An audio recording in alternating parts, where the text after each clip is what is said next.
園小記者6A 班嘅葉詠彤。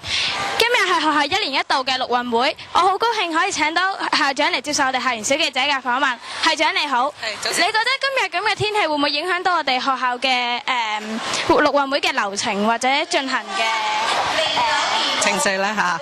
今日真係好大風喎嚇！咁不過咧，今日嘅天氣有今日嘅好處喎嚇，陽光普照，我哋心情當然靚啦。不過雖然今日天色昏暗，但係咧嗰個天氣咧就好適合大家咧做啲比較劇烈嘅運動喎嚇。咁我好希望大家咧要注意安全啦，最重要就係咁樣啊。咁咧，你睇下後邊嘅同學咧，佢哋都係非常之好興致嘅，咁所以應該今日嘅天氣唔會影響我哋嘅心情嘅。多謝你哋。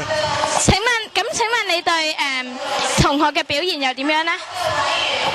同學嘅表現啊，一陣間完咗，我相信大家都會有好好嘅賽果俾大家睇到嘅。咁你有啲咩同同學講去鼓勵同學？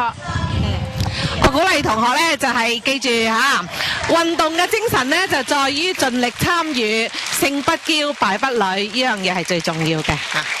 我哋嘅訪問到呢度，多謝。多謝。